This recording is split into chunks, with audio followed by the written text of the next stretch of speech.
Buch jopiny moko kuom jodak e kar dak ma Mathare dhi nyime gi kwan lal mathoth kaluwore gi chenro mar muko udi magi ma itayo kod piny owacho mamalo. Kata kamano, jokanyo kwayo ni mondo chenro no tae yo malong'o kaluwore kod dwaro mar ratich oganda. Jafwambo marwa Eric Owenga ni kod ler mar wachni kwa Mathare.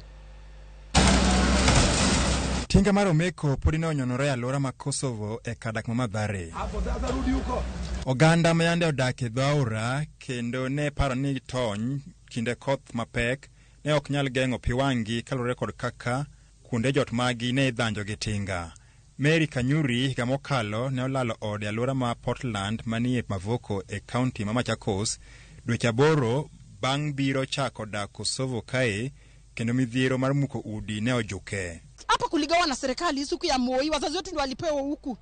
Sasa mimi kurudi huku nikaona hapana, ninunue huku. Huku mimi nimefanya kununua juu. Kulipeana free. Wenye wako hapo wanajua. Serikali ya Moi ndio ilisettle watu huku. Tena kujikaza ile deriblade yangu hapa kununua tena ndio hizo ametoa. More than 40 rooms hapa hakuna. Mimi naona kweli serikali imenifinya sana. Maloyo kuonde jot gana 10 gi sani oselwar piny kendo gino oketo jodak go kama tek mokalo. Chenro mabende sirikal oramo ni onge dok chien nyaka gine ni ng'ata modak e Dhaura onge kinde mabiro e alworani. To ka ne pok omukwa, ang'o ma mondo ne luongo community members mondo bed piny, at least mondo wariw paro mondo wang'e ni kimukwa titero wakanye. Sani omukwa, nyithindo okere ok dhi skul. Mine ninde pap gi nyithindegi. Wantie gi jok mong'ol ma kata kuma gidhiye onge gige okethore te. Kuma dake sani omuko onge kuma nya dakie. To wan vijana kaka wan ka sani onge kuma dwaninde kama dwa gi onge. Kora kwayo ka gidaro ji to gitero kama fudo house kama ntiere kwa shobe kwa nya dar kono. Ruto hajafanya hiki kitu na mpangilio kabisa.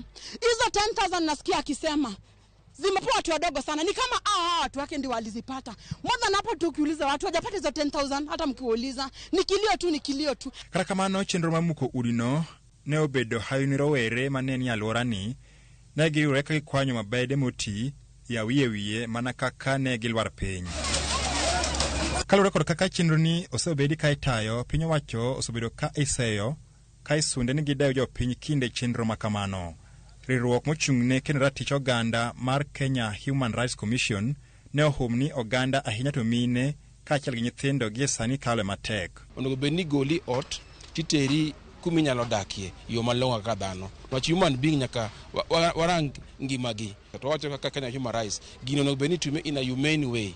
Okwatamre mondo kik moko utegi, lakini otumgi in accordance with the laid down human rights principles. Wakati ambapo unakuja kubomoa mahali ambapo pana watoto, mahali pana wamama na wazee na watu ambao wana ulemavu, ni vizuri wapatie nafasi waweze kujipanga.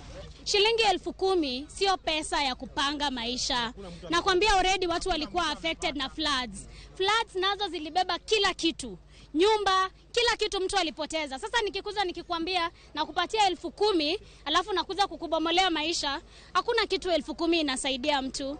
Seche matinga mar Omeko ni medo ywak ka muko udi mag jogo modak machiegni Dhaura ka kaka jopiny bende medo ywak kaluwore kod lal magiyudo e okang' mane piny owacho ni biro kawo mar neno ni oganda modak machiegni Dhaura ogol kendo dak mabor mita 30 kod Dhaura.